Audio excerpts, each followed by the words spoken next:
Great. Okay.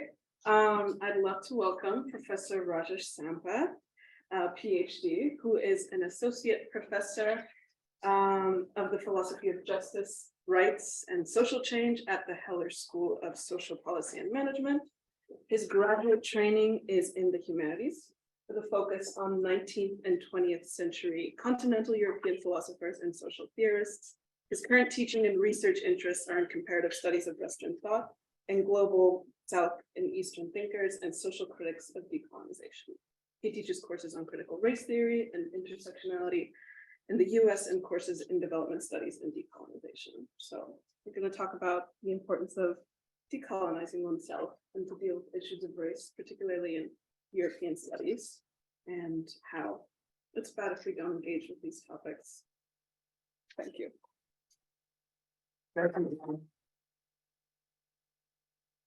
Thank you, Dee, for that excellent introduction.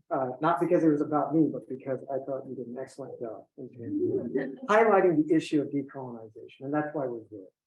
So I really want to thank Dee for the inspiration behind the creation of this event. For me, I learn more from the students, and those of you that are my students know that, and I feel like we're partners together in a struggle to imagine and reimagine Western studies, European studies, American studies within the Western Academy that has been facing years now, let's say over a decade, of racial justice movements from within. So this really is more about just as much a critique of our current state in the Academy in terms of our research and our teaching, as it is about the social context of the United States and Western Europe. In particular, France, because Fanon is speaking to that context, but I'll be making some remarks about Germany. In that light, I want to thank Sabina for the Center for German and European Studies here at Brandeis for hosting the event. And thank you all on the webinar, Guten Abend. And hopefully after this event, we might have a chance to connect further if we don't have an opportunity to discuss the material in the presentation today. So I'm happy to continue the conversation in the Zukunft in the future. Okay, so the title of my talk is Structural Racism in Post-War Western Europe in the United States, a critical reading of Fanon's Black Skin, White Mass in 1952. That's the original date of publication in French. Oops, move screens on this laptop, MacBook Pro. How do I switch to the next slide?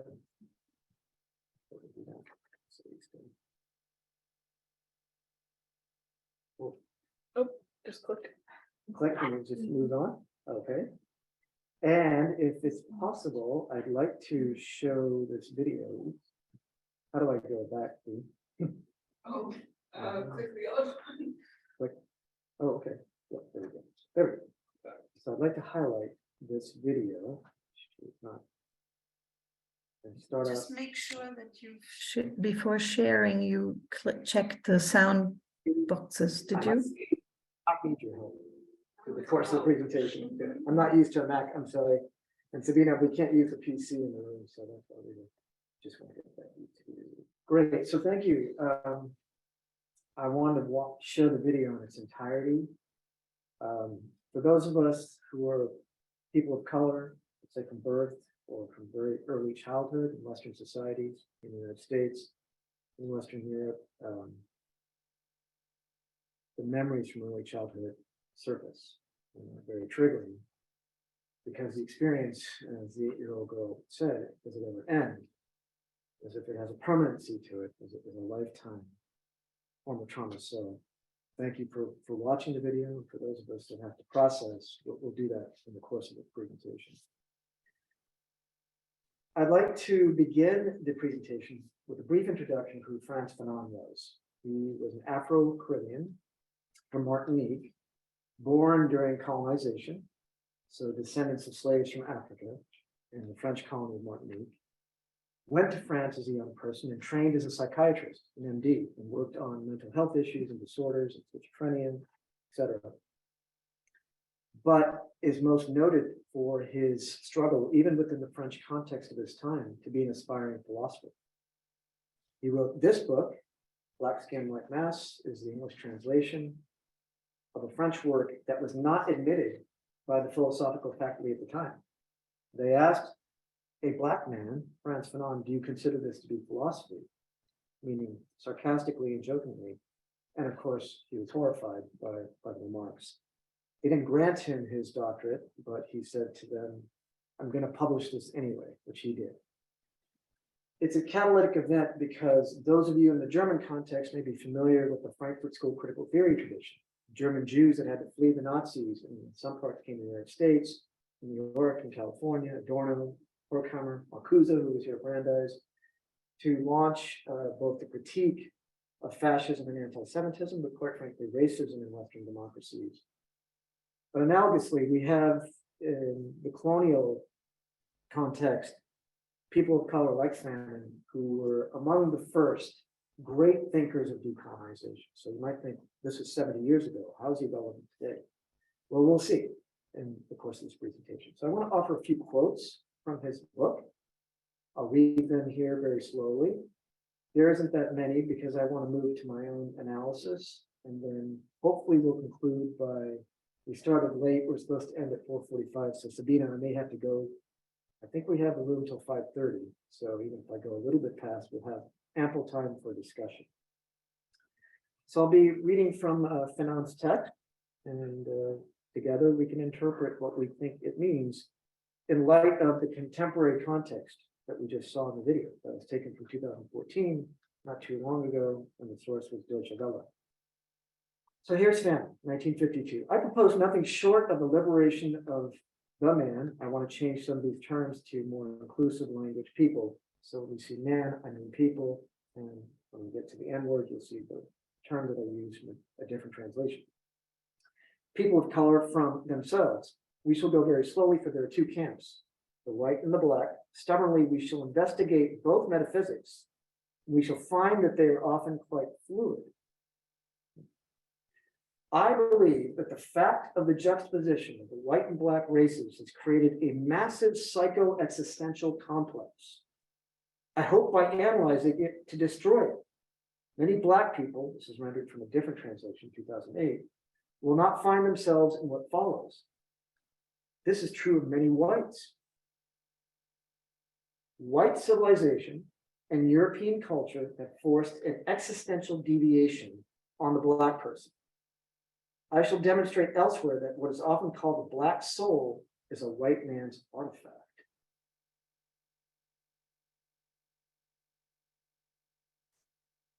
He's speaking as the person of color, the colonized subject. As soon as I desire, I'm asking to be considered. I'm not merely here and now, sealed into thingness, objectified. I'm for somewhere else and for something else.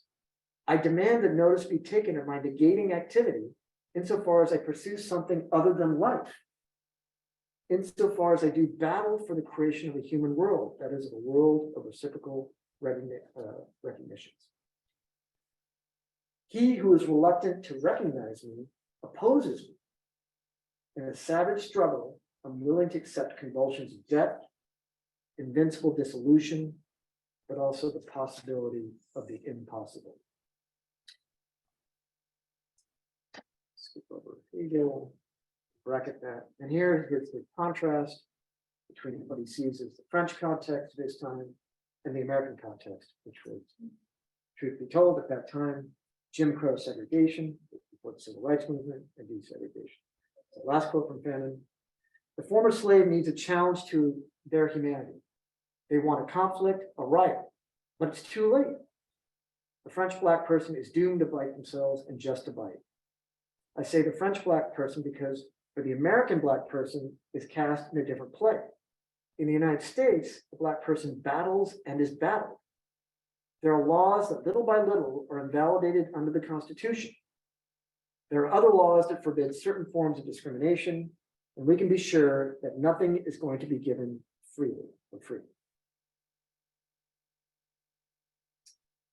Okay, so that's Fanon, and I have a lot to say about his text and what it means for us today, but I want to quickly pivot to what we want to discuss, the now, and my own philosophical sort of reflections on what I see as On the one hand, the stark difference between today's Western European context, we saw the video, and the American context, but in many respects, what are the commonalities, field of resemblances, relations between the two? In the Western European context, and in Germany in particular, one avoids talking about race because of the shame and guilt of the Nazi past.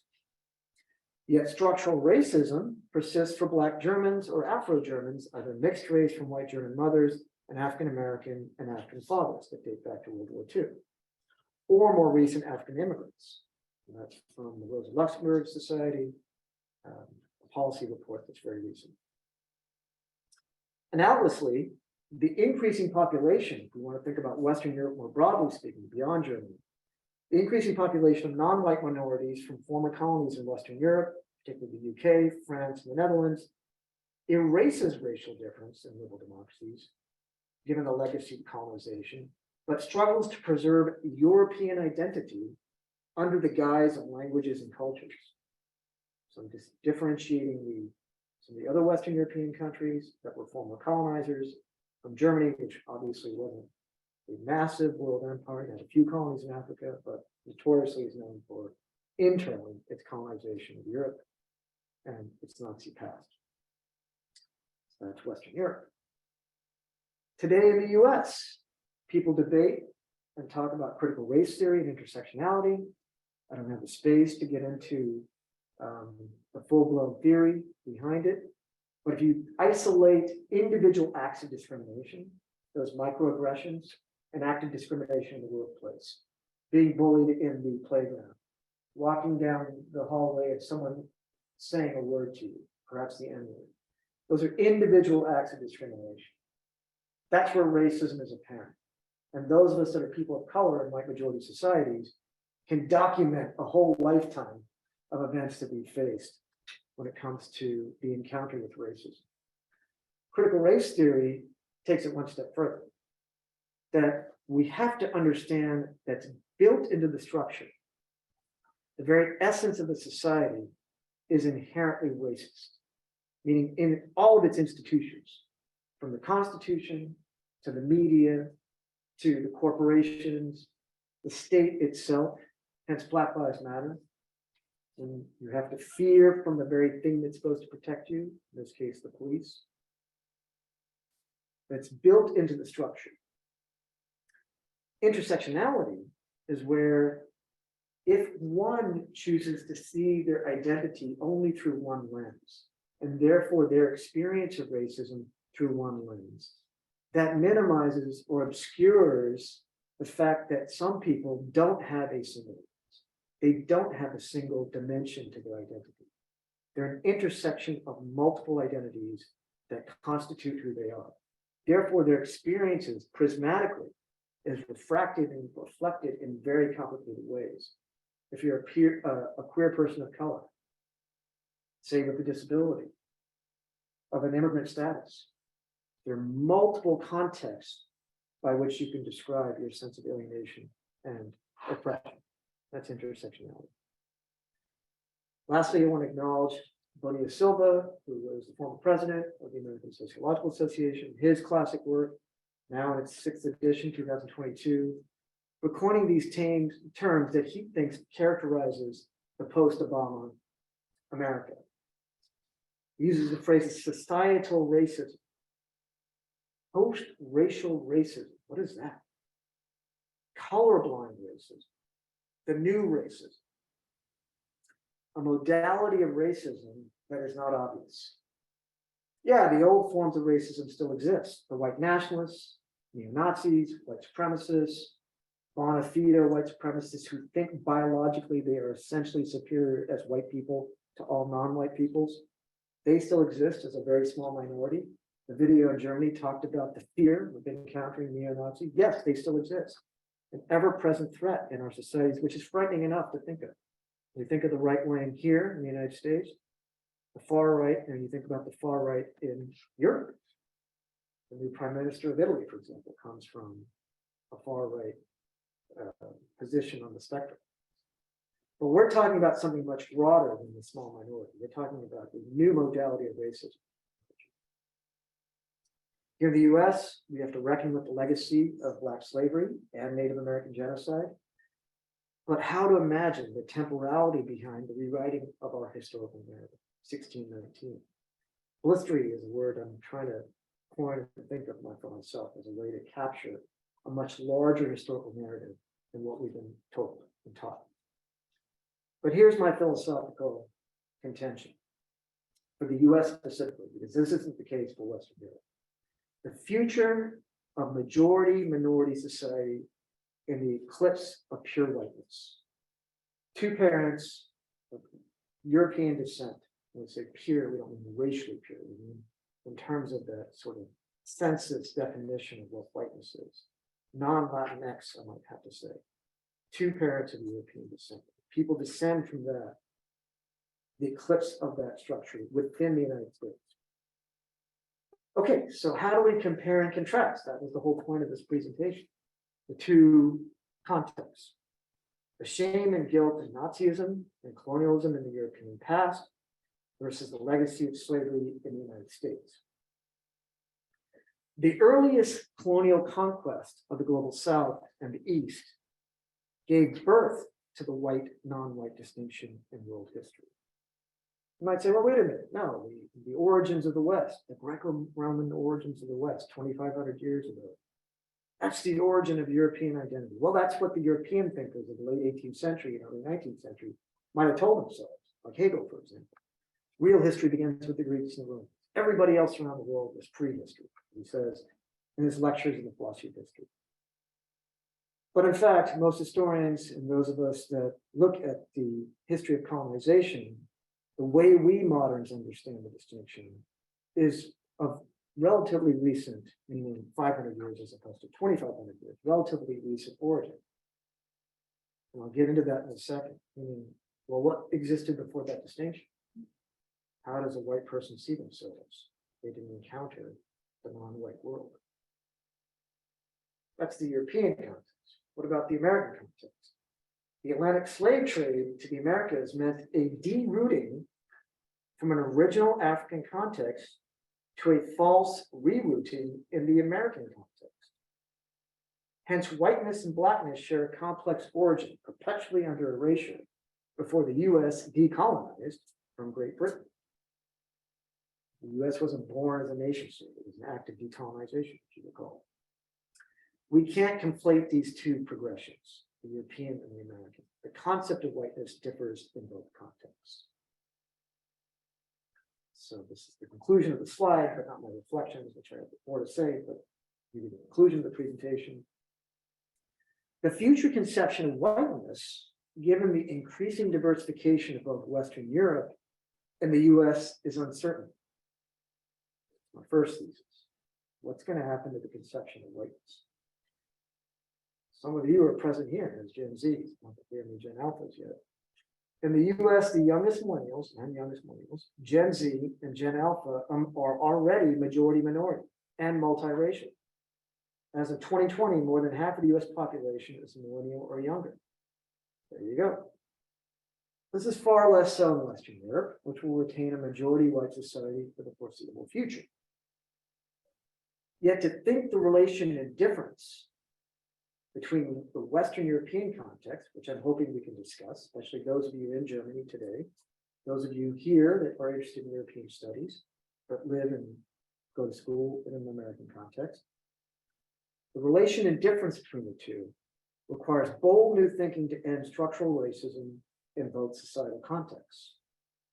My own work in philosophy, I think, this is sounds very ambitious, very abstract, very abstruse, but it goes back to, quite frankly, Fanon, who always brought time and temporality to the heart of everything we discussed. It requires a new conception of historical time, for which both modernity, late 18th century to the 1960s, and post-colonial post-modernity, 1960s to the present, are inadequate. A new sense of temporality. I think of 1619. I think of the rewriting of the European canon. I think about the struggles of those BIPOC multi-generational kids, young people in Germany and Western European countries, trying to understand their own origins, inscribed in the structure and yet being told that they're perpetually outside. other, the negative. So as a philosopher, I often think, well, okay, these are some broad reflections and statements, but how do we think about the distinction between the two? The colonial event, when I asked what was whiteness before this white, non-white distinction, what is the consequence of an event that was buried 5 years ago in blood and genocide and rape and destruction, and quite frankly, Christianization of the entire world? What's buried in that event? Well, whiteness persists in many respects as a form of invisibility. It's not a color. It's not the opposite of non-white, or black isn't the opposite of whiteness. It's a reproduction of a form of invisibility, like a panopticon that can survey and see everything. That's the cloud of history, right? To shape even the narrative of history. It has to be the tane of the mirror, something behind the mirror, because everything else that you see in the mirror is an object that appears and reflects towards the other. But it also has the power to then constitute everything else as a color, because it's the blank slate. I can write anything on the board, right? Colors appear on the board. So it has the power to construct the other on the basis of color, which means race, all non-white peoples.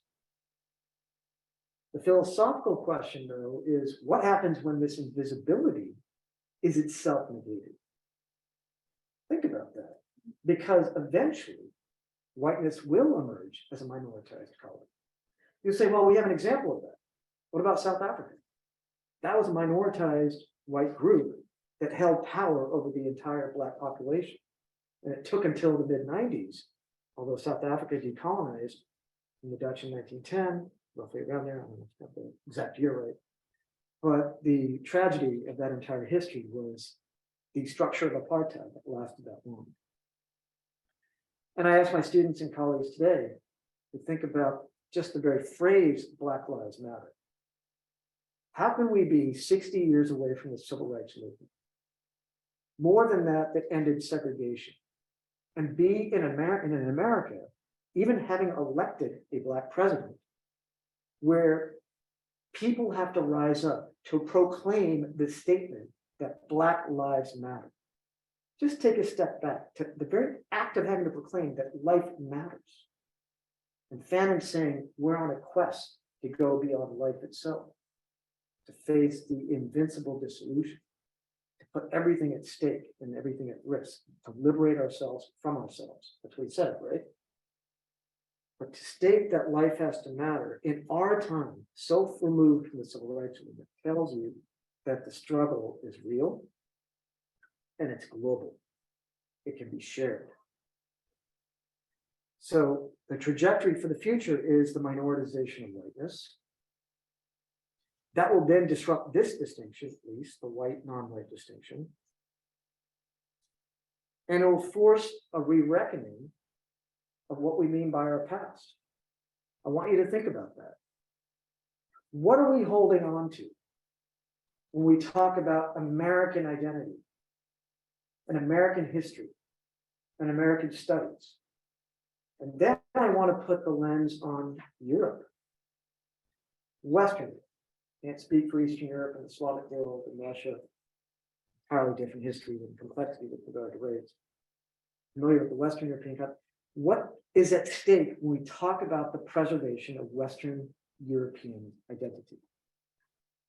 I want us to debate that. The French identity, the British or English identity.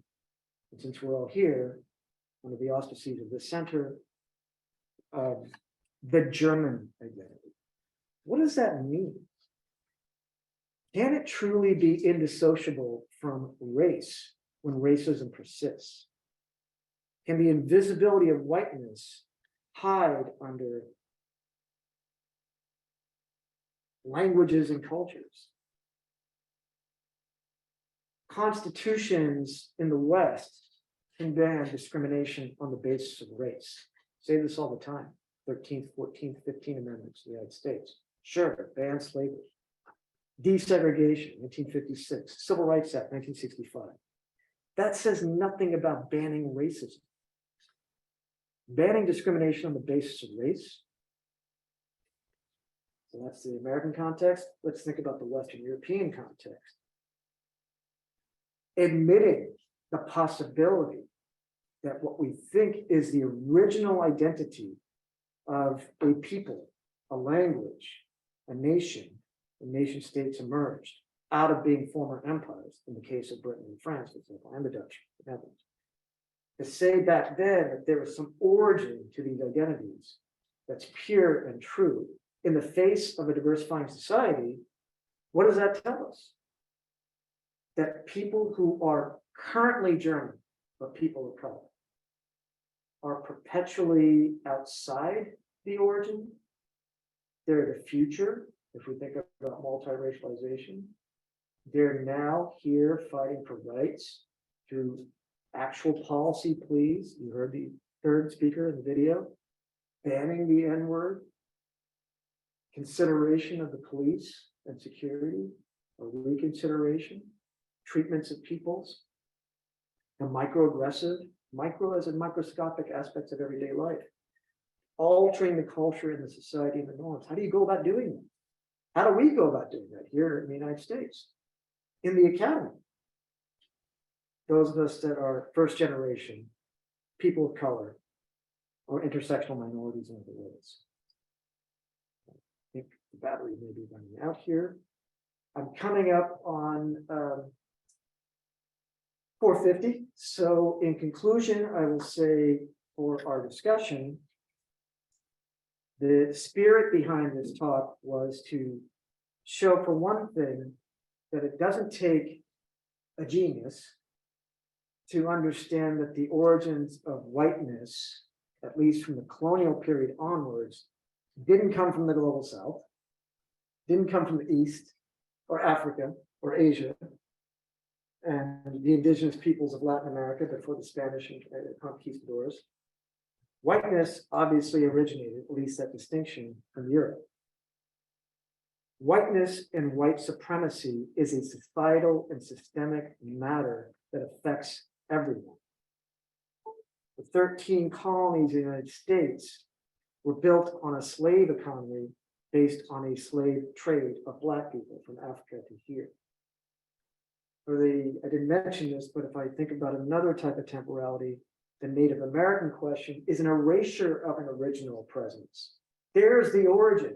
It was erased, and installed in its place was a semi-false sense of sovereignty, as if people can linger like ghosts without acknowledging the true origin of the country. In other words, whiteness in this country is itself an illusion with regard to what it thinks is its own origin.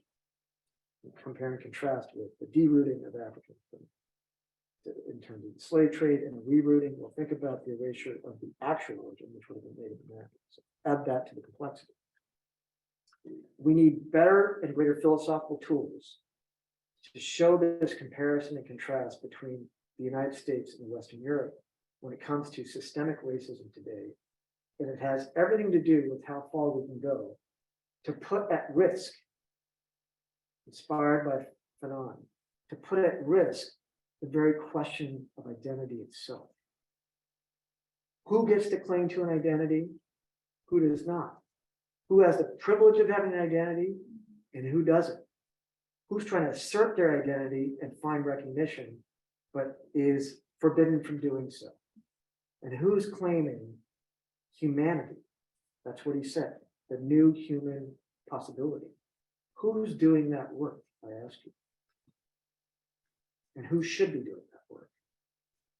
So thank you for your attention. And I think I'm done, Sabina, so we can open it up for chat. Is that what we're going to do now? Thank you. Or I can move to the room and we can take just points, questions, discussions from the room. How would you like to proceed? Yeah, I think, thank you, first of all. I think whoever has As a question should be allowed to ask. You may have to repeat questions if they are asked in the room because people on Zoom may not be able to hear what people in the classroom say. Sure, no problem. Yes, so who would like to start the discussion?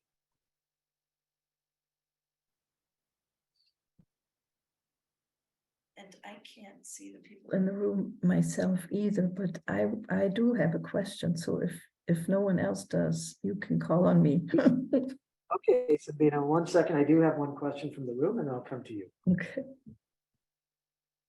Yes, please. Thank you for that presentation.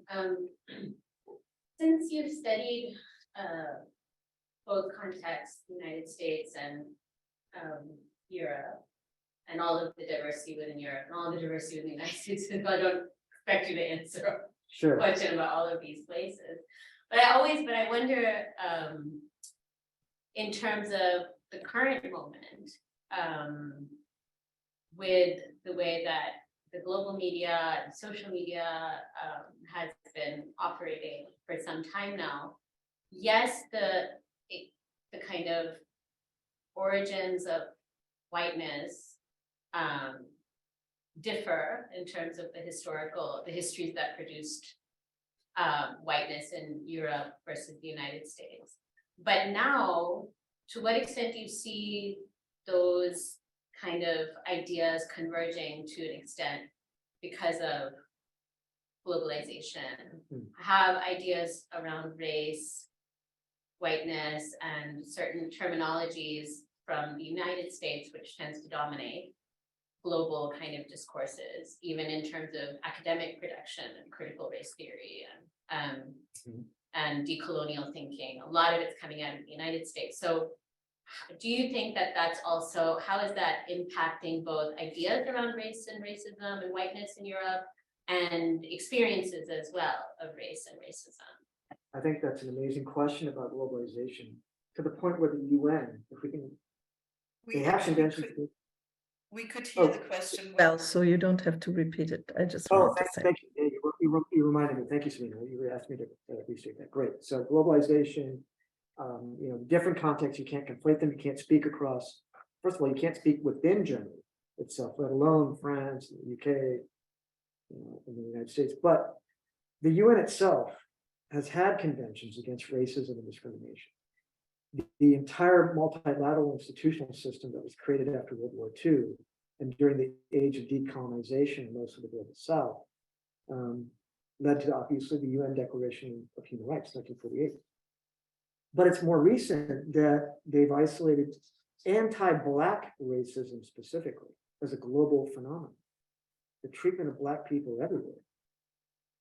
And I remember giving a talk at the business school here for the African Student Union. And I was thinking to myself, this paradox: the people who've experienced the most racism in history have no racism at all. If you're the brunt of all the world's racism, there's no one else to be racist towards. That was the paradox. I mean, that's the stakes here. And I think of the Middle East, I think of Asia, I think of India, I think of Latin America. So this persistence of anti-Black racism, which Fanon spent his whole life trying to diagnose. You're absolutely right. Just inversely, the commodification of Western standards for beauty and whiteness. We can't ignore that. Whiteness is a commodity. Whiteness is property, which is a critical race theory concept. So yes, we have to take this story so far beyond Western Europe and the United States.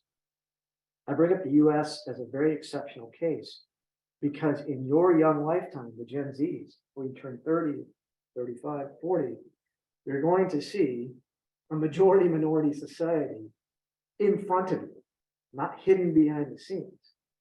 And I've said this all along, that if we don't fundamentally alter all of our institutions in the United States, look what's happening with the government, all of our elections. We don't fundamentally alter our institutions, starting with the academy, which produces where the young people start out to then start out their lives. We could potentially go down the path of a default form of apartheid. What does that mean? You can't have minoritized whiteness hold all the levers of power in society and not call that apartheid. You might say, well, wait a minute, no, it's not going to be like that. I don't know. Let's do the assessment of all the positions of power, all the wealth, the government, the academy, meaning the professors. What percentages do we have with regard to the student body versus the faculty? I don't need to tell you, you know what I'm talking about. I'm deeply concerned in a different context. That's why I invoked Fanon and the many other thinkers of color that we can find in the 20th century context in Germany and France and England.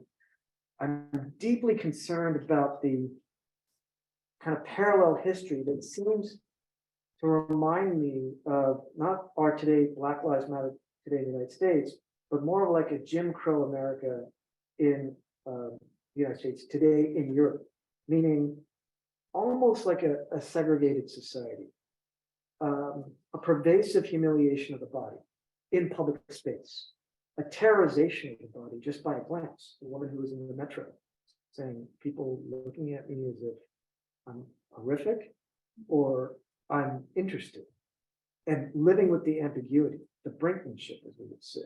And that's exactly what Jim Crow America was. Literally, you make one false step, you look one way in one direction, and it gets misperceived by the white majority or intentionally misperceived, you could die. You might say, well, that's an extreme position. How dare you compare Jim Crow in the 1950s and even with Fanon saying in the French context with what we see today in Western Europe. Let's get into it. I've been to Europe. I've done my research and postdocs, having lived as a brown person in Germany. Let's get into those personal narratives and have a real conversation. I don't think that was hyperbole in what we saw in terms of the video. I'd like for us to get into the impacts of what we're talking about without conflating it with the American context. So I don't know if I answered the question, but globalization of racism is more pervasive, perhaps, or just as pervasive. Seemingly, it's impossible to think in non-Western, therefore non-white contexts. Racism exists in non-whiteness throughout the world. So thank you for your question. Sabina. Yeah, I just wondered If you could maybe contextualize Fanon's work a little bit more. Tell us a little bit more about him and his role, because 1952, to publish this book in 1952, I mean, is revolutionary, but I don't think he received the recognition for it until much later. And as a psychiatrist and a philosopher, he straddles so many roles and so many ways of thinking. I wonder if you could talk a little bit more, just tell us a little bit more about him, and also the context of the mask. I found very interesting the way he uses it. Sure. Thank you. What a great question. First of all, that's only appropriate. I think there's a Fanon renaissance.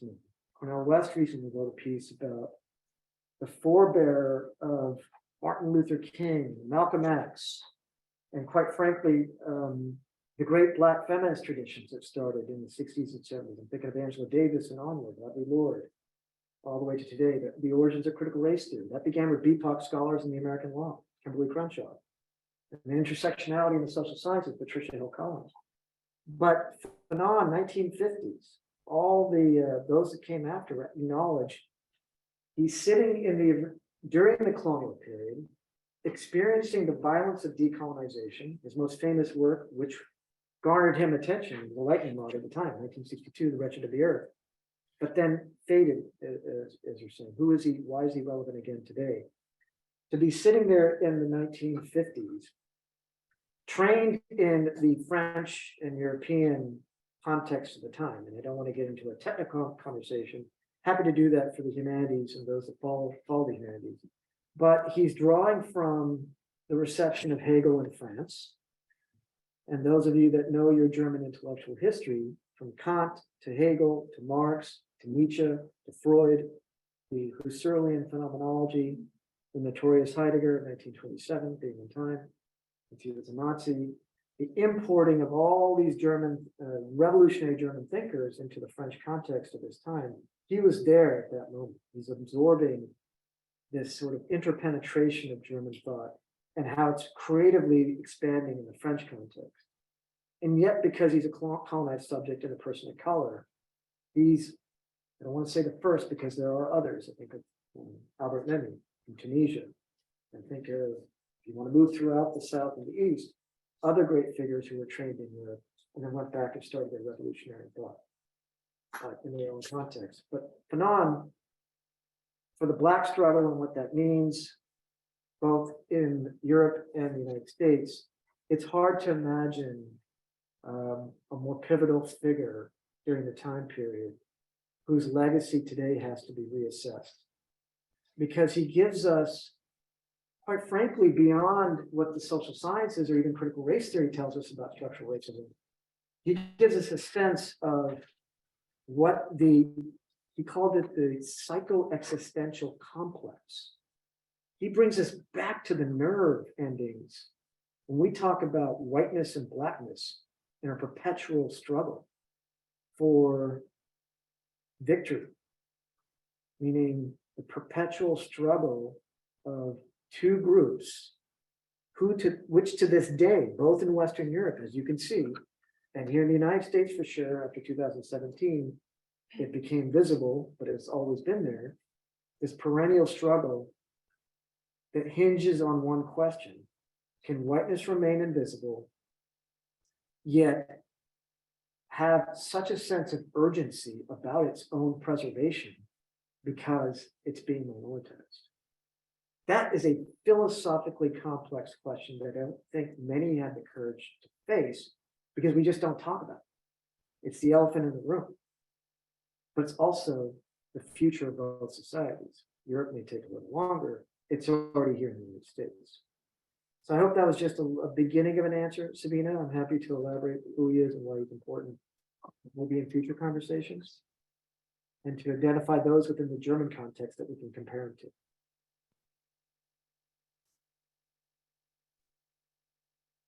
Yes, Aaliyah. One of the things I was thinking a lot about was sort of like you're talking specifically about minoritized whiteness, and I'm like curious about how that ties into like neoliberal claims of diversity and strength. And I'm curious if that like phrasing can constitute like a settler move to innocence from like the positionality of someone who already has the privilege of identity. And I guess in other words, like, is it a problematic attempt to reconcile like settler guilt in the US and like European guilt in Europe and rescue a settler future?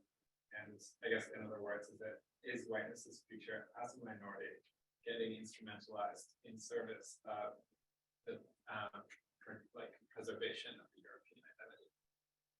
What a great question, Lee. Thank you. This may be kind of a tangential departure because it's one of the points I really wanted to make. I mentioned intersectionality. I didn't really get a chance to talk about that. Here it is. This race theory. I think it's one intersectionality.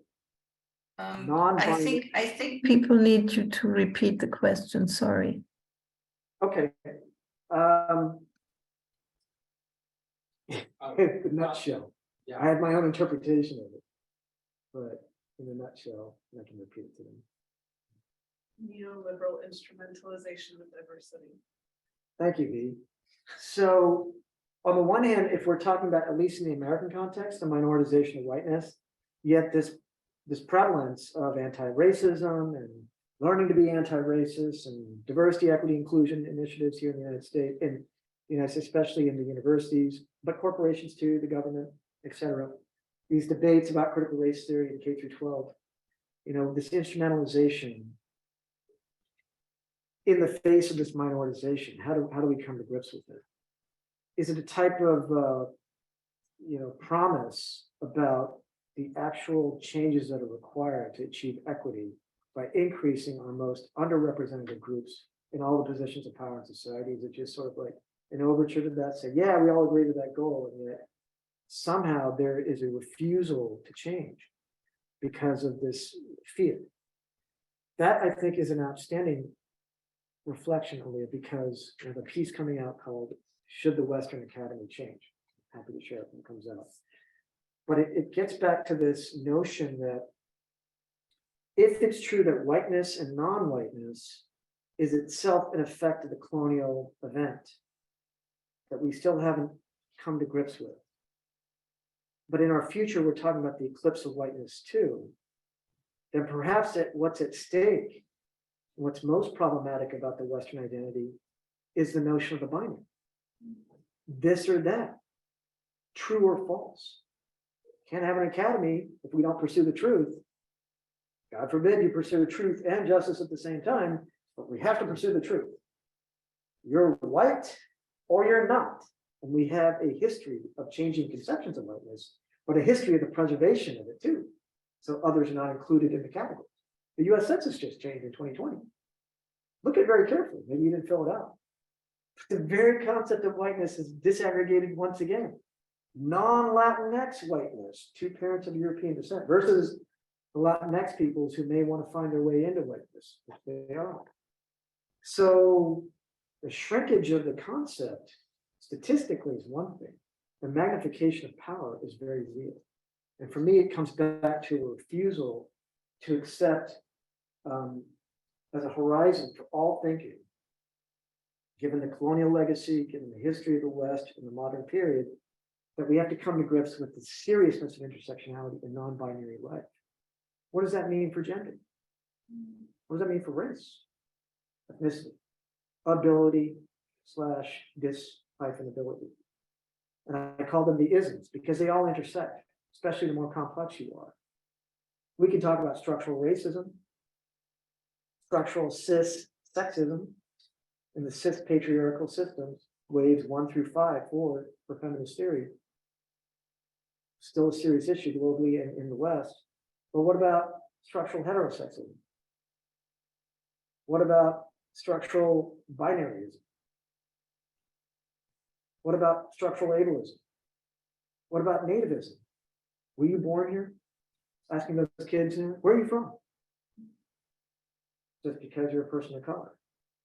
And then this is the hardest to take. And I'd like to know what our colleagues in Europe think. I'm at an age where I've long given up the ability to be a nationalist for any country, but especially the United States. Does one have to commit to their nation state as a citizen? Nationalism is just as severe a pathology as all the other isms. So I don't know if I answered the question, Leah, but I'm concerned about the commodification of diversity, equity, inclusion, the eclipse of whiteness, and the preservation of a minority group that controls the discourse. And I see it happening. God forbid, but it's happening here. Yes, we had a question? Yes, Morris, I will. Open your mic. Okay, we Go have ahead. one question. We go back to Joe and then Anna, but we have someone from the webinar. Yeah, Morris. Yeah. Please. Can you hear me? Yeah. Okay, great. Thank you so much, Professor Sampath, for such a great presentation. And I wanted to follow up on just the past question I talked about institutionalization and how that has affected most global South countries. For example, countries like mine, Liberia, where we're a post-conflict country, but colonialism has affected us so much that it's even difficult to draw the line on where do you start to think about your identity and your color when you are, basically institutionalized in a way that you think it's okay to ascribe to success as seen in the white gaze or, the whiteness. I'm just, I'm looking at your conversation and thinking about, the global South and how most of the young people that come to school in America and Europe, they go back with the same institutional mindset to confront the issues that are in the global South. How do we even begin the conversation about decolonization, decolonizing education and decolonizing the mindset? Thank you, Morris, for the excellent question. And we've talked about this. I make a painful distinction here in the United States, even with my colleagues, to be honest, that growing up, in my case, since 3 months old, as a BPOC, person of color in a white majority society with the accumulated history of racial trauma is one thing that you distinguish from, let's say, my parents or today's younger generations of people who immigrate, having grown up with the privilege of being part of the racial majority of their societies and building the resilience that you get as a young adult to come here and, of course, face the racism and the xenophobia, not without trauma. Because all immigrants have to experience it, especially people from the global south when they come to white majority societies. You saw that in the video.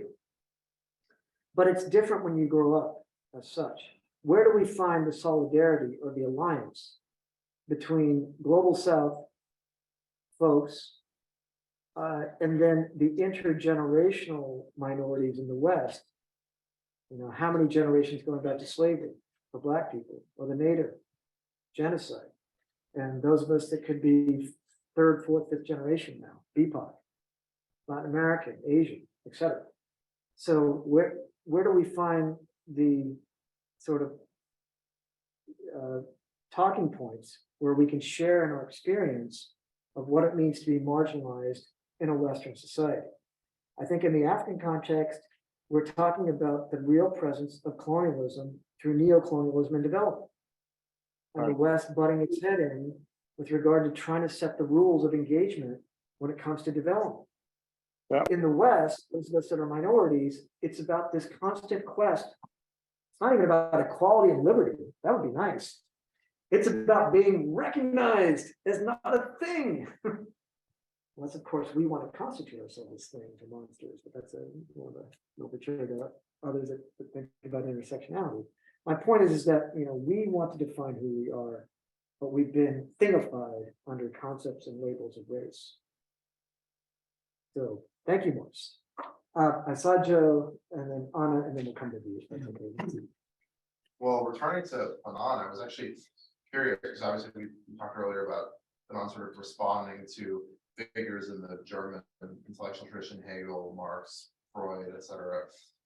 But I was curious about the reception, if there is any, or if you know about any, the reception of Fanon in Germany by figures like you talked about the Frankfurt School. I don't know if there was ever any interaction there, but even just like obviously, you know, Germany experienced the same sort of upheavals in the 60s that happened across the world, and there was sort of moments of solidarity between, you know, the younger generation in Germany at the time and various anti-colonial struggles and movements. And so I was just curious, like, to what degree does Fanon have like an intellectual presence in Germany, and how are like newer generations of German thinkers sort of taking up, or even going back to like the 68 generation, how are they like taking up that sort of intellectual mantle, basically? That's a great question, Joe, and I'll be mindful of the time here because we want to get to Anna and D. I was just talking to Sabine about this because I'm in touch with now second generation scholars of color who are German. You know, they grew up there, they got their PhDs, they did their Habilitationsschrift, they've taken faculty positions and philosophers or social theorists who are trying to reckon their own ancestry with their German Bildung, the educational kind of studies that they undertook to do what they do. Fanon is really the figure that we think of when it comes to decolonization and those Western European societies that had empires. Germany had Tanzania, but you know, the question for Germany is the internal matter of Nazism. But as at one point in the slide said, is that refusal to talk about race should not be the cover to hide white supremacy, even in the German context post-Nazism. That there must be a way to talk about race in that type of context, beyond the narrow scope of, well, we talked about African American, today we say Black American soldiers on the American side with German white mothers for these second, third, fourth generations now of kids who have to face not only the ever-present danger of humiliation by the chance encounter with a very infrequent encounter, because it's not massively pervasive in Germany, but the chance encounter with a neo-Nazi. Just that stinging reminder of being othered in that context, which is not exactly comparable to the colonial and decolonial contexts of peoples in France, the UK, and the Netherlands. and perhaps Portugal, Spain, and Italy. So that's what I'm concerned about is how can the German context conceal this issue of racism within the Schuldigsein about the Nazi past, when of course the issue at heart there is the horror that the Jews faced. The history of the Jewish struggle and anti-Semitism from the very beginnings of Christianity and prior, in terms of all the other peoples that enslaved them, all the way up to the Nazi event. You know, that is what's at heart of the Frankfurt School when it comes to anti-Semitism and fascism that beset liberal democracies that go beyond a fascist state like the Nazis and permeates all of our culture in the West, the Gentile majority of whites. How do I bring that into dialogue with this central and unavoidable question of race in the heart of the post-war driven context? It's not simple. So would that mean a comparison of anti-Black racism with anti-Semitism? Sure, I think that's what's needed, especially if I bring it back. So if I'm jumping around, but in the American context, there's a contentious debate going on right now about some Black celebrities being accused of anti-Semitic instincts and remarks. Very complex intersectionality. We cannot minimize these issues. It's not pointing fingers either. But I came to this talk inspired by you and others to say, can we have an honest conversation about racism in Germany, heute, today? And the answer has to be yes. Anna, and then to be. And there's time, so let's get my question. I can ask you later. Oh, we'll come back here. Okay. I guess we've talked about the concealment of whiteness, and one thing that is very prevalent here, I'm thinking of Du Bois in the Veil of Double Consciousness.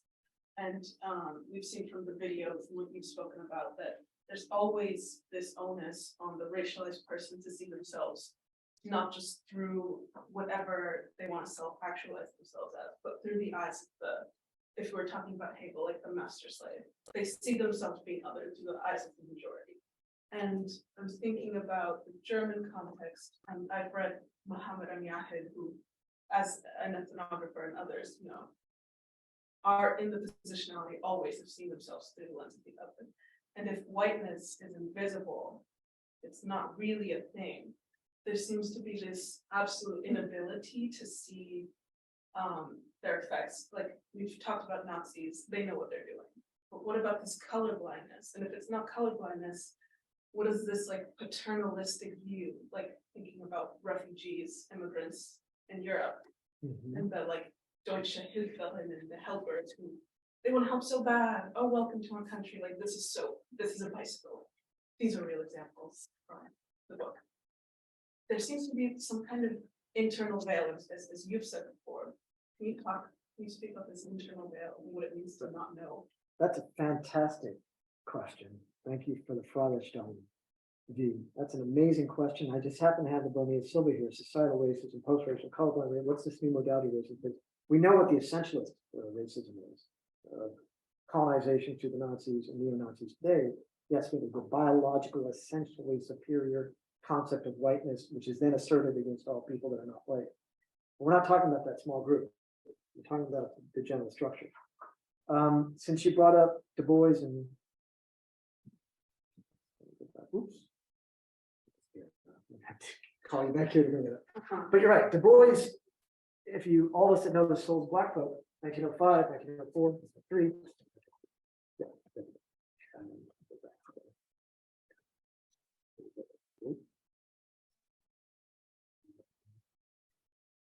Down at the bottom. Du Bois talks about a young person of color, in his case Black, who in the innocence without becoming racialized first, because babies, as we said, in Europeans, and if you're just surrounded by either the inability to see yourself as a body, a baby, or just white people seeing white people, you're not going to see color, you're not going to see difference. So he goes, those are the only two groups that aren't capable of being colorized and racialized. But the person of color in the white society at some point at a very young age is going to be told that they're different. The first calling to be.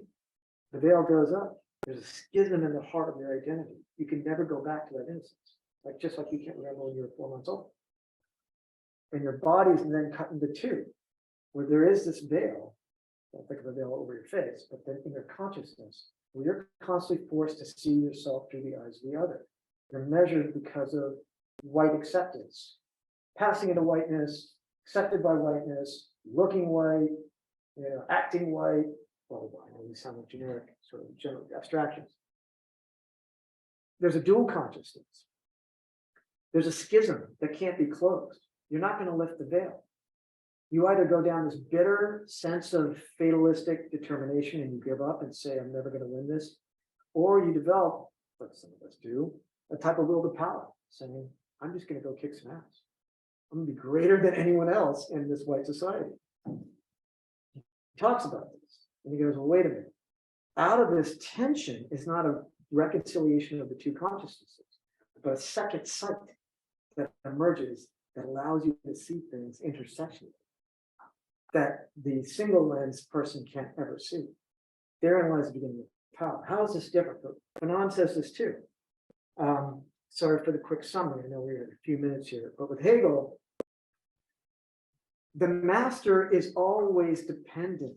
That's the paradox. Oh, the master has power over the life of the slave and the body of the slave unto death, can work them to death, objectify their labor, extract the labor, and expunge them until they get maximum extraction from the slave. Oh, the master is powerful. Not quite. The master demands recognition, a false one, by having the slave call them master. The slave, inversely, is blending into this process of alienation out of sheer work to produce something, and is the one actually producing it, not the master. So the slave gains a self-consciousness, according to Hegel, that's far greater than any master because of this process of alienation. And as Hegel says, he's doing this in a colorblind way. He's not thinking about race. He's not thinking about the history of slavery per se. He's just talking about a general dialectic. The slave, in fact, transcends their body in a supersensory way as they approach death. That sounds like it's justifying slavery, but it's in a position to understand the world in a far more authentic way than any master. This is what Fanon's saying. Well, thank you, Hegel, but you don't see race. That sounds like a fancy dialectic.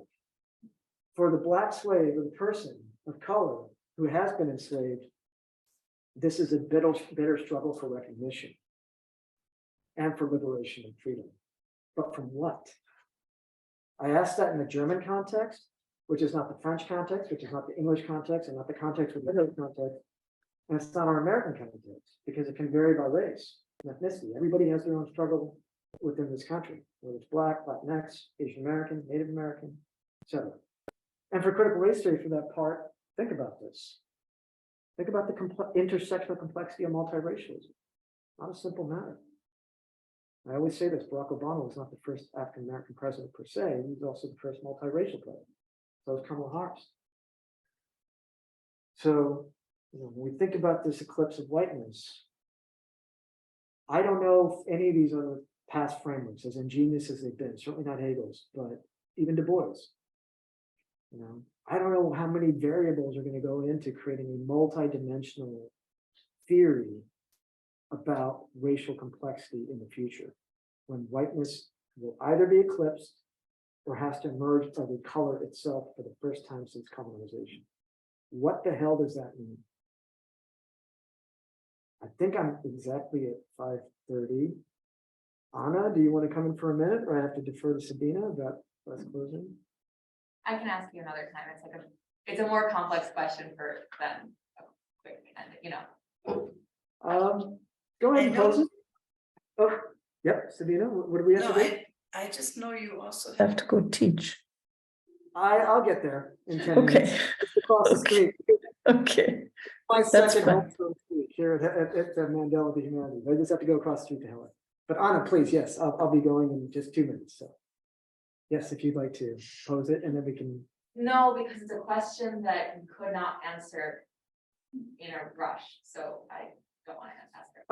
Okay. So I look forward to your question when we get a chance to speak about it. Thank you all for attending today, for being here, and thank you everyone on the webinar. I wish we had a chance to meet.